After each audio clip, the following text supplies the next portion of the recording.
యువజన విభాగం పెద్ద ఎత్తున కలెక్టరేట్ల ముందు నిరసన గానం వినిపిస్తుంది. పోస్టులు కోల్పోయినటువంటి నిరుద్యోగులు కూడా తమ యొక్క బాధను వ్యక్తం చేయడానికి ఈ రోజు వైఎస్ఆర్ కాంగ్రెస్ పార్టీ విద్యార్థి విభాగం అన్యాయం ఏంటి సార్? నాకు వచ్చేసి 2వ తేదీ కౌన్సిలింగ్ పోయాను చిత్తూరులో. మొత్తం అంతా నాకి హ్యాండిక్యాప్ కోటా కింద వచ్చింది. కానీ సెలక్షన్ లిస్ట్, మెడికల్ లిస్ట్ అన్నీ కూడా సక్సెస్ అయినా కూడా నాకి మీ సెలక్షన్ లిస్ట్లో నుంచి పేరు తీసేసినారు సార్. అది ఎందువలన ఏమి అంటే ఆర్జేడీ ఆఫీస్కి కూడా పోయినాను, అక్కడ కూడా రిప్లై ఇవ్వడం లేదు. అది ఏం జరిగిందో కూడా ఇప్పుడు రిప్లై అసలుకి ఏమాత్రం కూడా ఇవ్వడం లేదు సార్. ఆర్జేడీ ఆఫీస్ కూడా 2 times పోయినాను సార్, అక్కడ కూడా ఇవ్వడం లేదు. చిత్తూరు ఆఫీస్కి పోయినా, కలెక్టర్ ఆఫీస్కి పోయినా అక్కడ కూడా రిపోర్ట్ ఇవ్వడం లేదు. ఎక్కడ కూడా రిపోర్ట్ ఇవ్వడం లేదు సార్. అన్యాయం జరుగుతున్న మెరిట్ లిస్ట్ లో హరి నాయక్ అనేటువంటి యొక్క క్యాండిడేట్ మెరిట్ లిస్ట్ లో వచ్చినప్పటికీ, తన కాల్ లెటర్ వచ్చినప్పటికీ కూడా తనకు ఉద్యోగం రాకుండా అన్యాయం చేశారని చెప్తూ ఉన్నారు. ప్రధానంగా రాష్ట్ర వ్యాప్తంగా మెరిట్ లిస్ట్ లో ఉన్నటువంటి వారందరికీ కూడా అన్యాయం జరిగింది. ఏ విధంగా చూడాలంటే ఈ రోజు జరుగుతుంది? ఈ రకంగా అన్యాయం జరిగింది కాబట్టి ఈ రోజు వైఎస్ఆర్ కాంగ్రెస్ పార్టీ రోడ్లోకి వచ్చి పోరాటాలు చేయాల్సిన పరిస్థితి వచ్చింది. ఇక్కడ ఉన్నటువంటి హరి నాయక్ లాగా ఈ రాష్ట్రంలో ఎన్ని వేల మంది ఈ రోజు అభ్యర్థులు ఇబ్బంది పడుతున్నారు. వారి తరపున గట్టిగా పోరాడి ఒక నీతివంతమైన డిఎస్సీతోనే నియామకాలు జరగాలనేటువంటి ఉద్దేశంతోనే మేము కూడా ఈ పోరాటం చేస్తున్నాం. స్పోర్ట్స్ కోటాలో గతంలో ఎప్పుడూ లేనంత ఎక్కువగా ఈ రోజు నియామకాలు జరగబట్టే ఈ రకమైన అనుమానం కలుగుతోంది. ఆ స్పోర్ట్స్ అథారిటీ చైర్మన్ కూడా ముఖ్యమంత్రి గారికి, లోకేష్ గారికి సమీప బంధువు.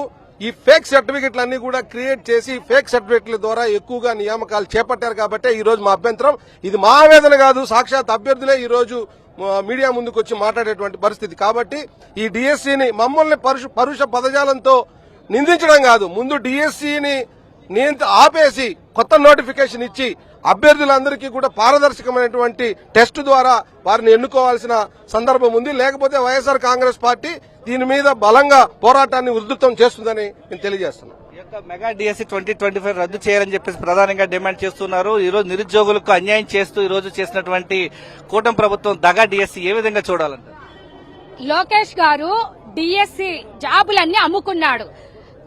హరి నాయక్ వస్తే కూడా అది తీసేశారంటే లోకేష్ గారికి బుద్ధి లేదు, జ్ఞానం లేదు. ఒక పథకం చేయండి అయ్యా అంటే పథకానికి డబ్బులు లేవు అంటావు.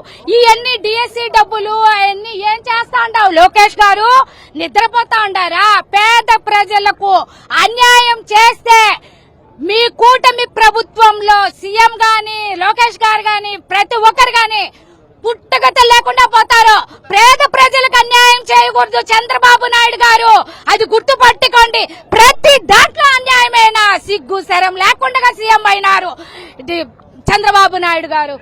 ఈ రోజు నిరుద్యోగులంతా కూడా రోడ్డు బాట పట్టారు, తమకు అన్యాయం జరిగిందని రోడ్డు ఎక్కుతున్నారు. ఏ విధంగా చూడాలంటారు ఈ రోజు కూటమి ప్రభుత్వం చేసిన అన్యాయం? వాళ్ళు లేక ఒక చిన్న డిఎస్సి చేసేసి ఏదో ఈ ఆంధ్ర రాష్ట్రంలో నిరుద్యోగులందరం కూడా మేము మార్చేనాము, ఉద్యోగులుగా మార్చేనాము అని చెబుతూ నిరుద్యోగ భృతి కూడా ఎగరగొట్టినారు. ఇటు నిరుద్యోగులకి నిరుద్యోగ భృతి లేక ఆ ఇచ్చిన డిఎస్సిలో కూడా వాళ్ళకి సంబంధించిన నాయకులకి లేదా వాళ్ళకి సంబంధించిన తాపేదారులకి మాత్రమే ఈ డిఎస్సి ఉద్యోగాలు కేటాయించి ఆ స్పోర్ట్స్ కోటాలో చూస్తే నిలువెత్తా మోసం. మొత్తం కూడా వాళ్ళకి సంబంధించిన వాళ్ళకి డిఎస్సి ఉద్యోగాలు అమ్ముకొని ఈ రోజు అసలు సిసలైన ఎవరైతే ప్రతిభ కనబరిచిన విద్యార్థులు కావచ్చు, నిరుద్యోగులు కావచ్చు, వాళ్ళని రోడ్డు మీద పడేసిన ఘనత ఎవరికైనా దక్కుతుంది అంటే ఈ కూటమి ప్రభుత్వానికే దక్కుతుంది.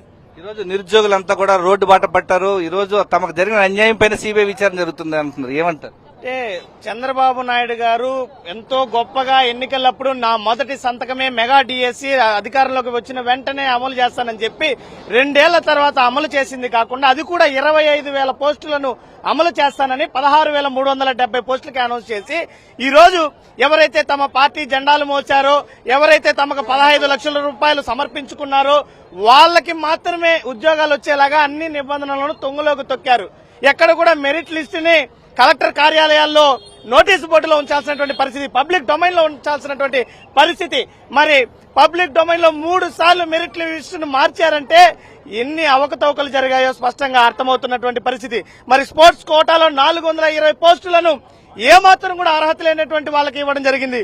పూర్తిగా ఈ రోజు ప్రధానంగా చూస్తే ఈ 3 లక్షల మంది అభ్యర్థుల్లో అర్హత ఉన్న వాళ్ళందరికీ అన్యాయం జరిగింది. మరీ ముఖ్యంగా ఎస్సీ ఎస్టీ వర్గాలకి అన్యాయం జరిగింది. వాళ్ళని మెరిట్ ఆధారంగా వాళ్ళని ఓపెన్ కేటగిరీలో తీసుకోవాల్సి ఉండగా తీసుకోలేకపోయారు. మరి స్పోర్ట్స్ కోటాలో అర్హత లేనటువంటి క్రీడలన్నింటినీ కూడా పెట్టడం జరిగింది. మరి బిఎడ్ డిఎడ్ రాసినటువంటి అభ్యర్థులకే ఈ రోజు స్పోర్ట్స్ కోటా ఇవ్వాల్సినటువంటి పరిస్థితి. మరి దానికి హాజరు కాని వాళ్ళకి కూడా ఈ రోజు ఉద్యోగాలు ఇచ్చేయడం జరిగింది. కాబట్టి చంద్రబాబు నాయుడు గారి కూటమి ప్రభుత్వం ఉద్యోగాలను అమ్ముకున్నారు. 3 లక్షల మంది నిరుద్యోగ డిఎస్సి అభ్యర్థులకు అన్యాయం చేసి వెన్నుపోటు పొడిచారు చంద్రబాబు నాయుడు గారు. కాబట్టి దీని మీద సిబిఐ దర్యాప్తు చేయాలని చెప్పి వైఎస్ఆర్ కాంగ్రెస్ పార్టీ డిమాండ్ చేస్తోంది. ఈ రోజు రాష్ట్ర వ్యాప్తంగా వైఎస్ఆర్ కాంగ్రెస్ పార్టీ విద్యార్థి విభాగం ఆధ్వర్యంలో ఈ రోజు అన్ని కలెక్టరేట్ల ముందు సిబిఐ విచారణ జరిపించాలంటూ పెద్ద ఎత్తున నినాదాలు చేస్తున్నారు. ప్రస్తుతం తిరుపతి కలెక్టరేట్ ఎదుట వైఎస్ఆర్ కాంగ్రెస్ పార్టీ విద్యార్థి విభాగం, యువజన విభాగం, ఇటు తిరుపతి వైఎస్ఆర్ కాంగ్రెస్ పార్టీ ఇన్ఛార్జ్ బోమన అవినయ్ రెడ్డి నేతృత్వంలో నిరసన గళాన్ని బలంగా వినిపిస్తూ ఉన్నారు. ప్రధానంగా యొక్క మంత్రి నారా లోకేష్ తన పదవికి రాజీనామా చేయాలి, డిఎస్సీ అక్రమాలపైన సిబిఐ విచారణ జరిపించాలంటూ వీరంతా కూడా డిమాండ్ చేస్తున్నారు. కెమెరామెన్ ఎల్లయ్యతో విజయమూర్తి, సాక్షి టీవీ, తిరుపతి నుంచి.